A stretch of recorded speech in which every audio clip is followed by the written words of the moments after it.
بسم اللہ الرحمن الرحیم۔ السلام علیکم ناظرین۔ اے لڑکی کاش تیرے باپ کا نمبر ہوتا۔ ناظرین، یہ واقعہ رمضان المبارک اپریل 2023 کا ہے۔ میں اپنی فیملی کے ساتھ ہاوڑہ ریلوے اسٹیشن سے راجدھانی ایکسپریس ٹرین میں چڑھا۔ وہ ریزرویشن والی بوگی تھی۔ دراصل مجھے کولکاتہ سے پٹنہ کے لیے جانا تھا۔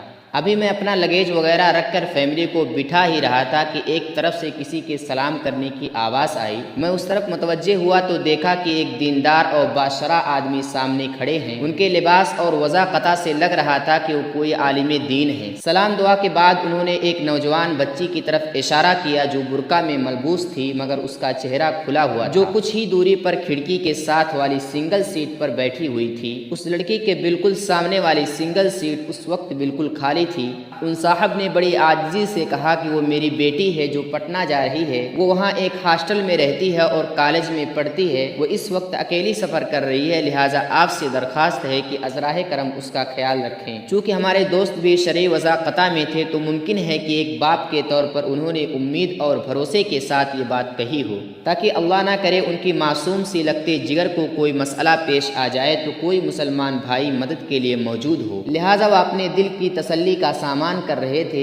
بیٹی تو بہرحال ہر باپ کے لیے قیمتی اثاثہ ہوتی ہے، اس کی عزت اور اس کے دل کی سکون ہوتی ہے۔ میں نے ان سے کہا جی ٹھیک ہے، یہ میری فیملی بیٹھی ہوئی ہے، آپ اپنی بچی سے کہہ دیں کہ اگر کچھ ضرورت ہو تو میری اہلیہ سے بات کر لیں۔ چونکہ میں خود بھی سامان اور اپنے بچوں کی فکر میں لگا ہوا تھا تو میں ان سے زیادہ گفتگو نہ کر سکا اور نہ ہی ان کا کوئی رابطہ نمبر لے سکا۔ جب ریل پلیٹ فارم چھوڑنے لگی تو مولانا صاحب اپنی بچی کو الوداع کہہ کر ریل سے اتر گئے۔ رات کا وقت تھا اور تقریباً 600 کلومیٹر کا سفر تھا۔ پوری رات ریل گاڑی میں ہی گزارنی تھی۔ تھوڑی ہی دیر بعد میں نے دیکھا کہ اس لڑکی کی سیٹ کے ساتھ والی سیٹ پر ایک ہندو لڑکا آ کر بیٹھا جس نے ہاتھ میں لوہے کا کڑا پہنا ہوا تھا اور ایک زعفرانی رنگ کا دھاگا بھی باندھ رکھا تھا، اور وہ دونوں آپس میں بہت ہنس ہنس کر باتیں کر رہے تھے۔ ان کو دیکھ کر لگتا تھا کہ ان کی آپس میں گہری دوستی ہے۔ پھر وہ ایک دوسرے کے ساتھ گھل مل کر بیٹھ کر سرگوشیاں کرنے لگے۔ اب اس لڑکی نے اپنا حجاب بھی اتار دیا تھا۔ اس منظر کو دیکھ کر میں پریشان ہو گیا کہ یا اللہ یہ کیا ہو رہا ہے۔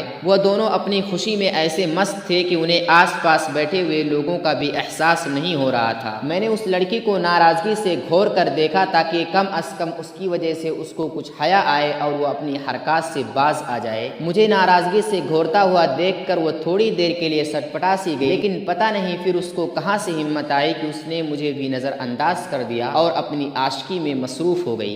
اس لڑکے کا برتھ اوپر تھا لیکن وہ اوپر گیا ہی نہیں، بلکہ وہ دونوں ایک ہی برتھ پر پوری رات ایک ہی چادر اوڑھ کر لیٹے رہے۔ میرا دل غم سے پھٹ رہا تھا۔ میں بار بار سوچتا کہ یا اللہ میں کیا کروں، یہ تو کسی دیندار گھرانے کی بچی معلوم ہوتی ہے۔ کبھی سوچتا کہ ان کی ویڈیو بناؤں لیکن پھر دل گوارا نہ کرتا۔ پھر سوچتا کہ ان دونوں سے بات کروں اور ان کو روکوں، لیکن پھر سوچتا کہ اگر اس لڑکی نے سامنے سے پوچھ لیا تم کون ہوتے ہو میرے پرسنل معاملے میں دخل دینے والے، تو میرے پاس اس کا کوئی جواب نہ ہوگا اور ممکن ہے یہ لڑکی میرے اوپر کچھ الزام بھی لگا دے۔ اس وقت ماحول اور قانون دونوں ہی موافق نہیں ہیں، اور تو اور میرے ساتھ میری بیوی اور چھوٹے بچے بھی ہیں، لہٰذا کوئی بھی خطرہ یا جھگڑا مول لینا اس وقت عقل مندی نظر نہیں آ رہی تھی۔ اس وقت مجھے اس بات کا شدید افسوس ہوا کہ کاش میں اس لڑکی کے والد صاحب کا رابطہ نمبر لے لیا ہوتا تو کم از کم صورت حال سے ان کو واقف کرا سکتا تھا۔ بہرحال صبح تک وہ دونوں اسی طرح اس چادر میں گھسے رہے، اور جب ہم منزل پر اترے تو اس لڑکی کے حجاب کے ساتھ ساتھ اس کا برقع بھی اتر چکا تھا۔ شاید اس نے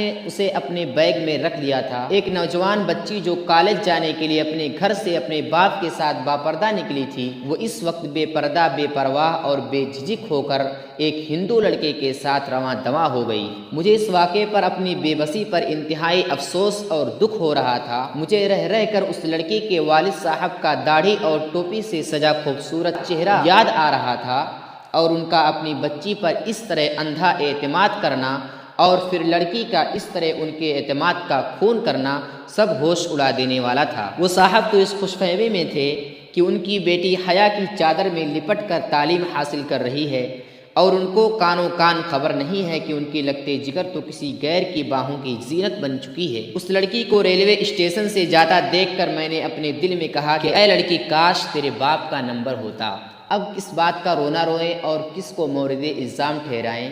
یہ وقت بچیوں کو اپنے سے دور دراز علاقے میں بھیج کر کالج اور یونیورسٹی میں پڑھانے کا ہرگز نہیں ہے۔ ان کو اگر اپنے نگاہوں کے سامنے رکھتے ہوئے مسلمانوں کے اسکولز اور کالجز میں پڑھانا ممکن ہو تو پڑھائیں، ورنہ ایسی تعلیم سے جاہل ہونا لاکھ درجے بہتر ہے۔ ماحول پرفتن ہے اور موبائل فون معصوم ذہنوں کو ان فتنوں سے آشنا کرنے کا آسان سبب ہے۔ اپنے بچوں پر اندھا اعتماد نہ کریں، ان کی عمر ہی ایسی ہے کہ وہ کبھی بھی جذبات میں بہہ سکتے ہیں۔ وقت پر اپنے بچوں کی شادی کی فکر کریں، مزید تعلیم تو شادی کے بعد بھی حاصل کی جا سکتی ہے۔ اس ویڈیو کا مقصد نوجوان بچیوں کے ماں باپ کو جھنجھوڑنا ہے تاکہ وہ ہوش کے ناخن لیں اور بے فکر نہ رہیں، اور اللہ کرے اس بچے کے باپ تک بھی یہ ویڈیو پہنچ جائے، لہٰذا اس ویڈیو کو زیادہ سے زیادہ شیئر کریں۔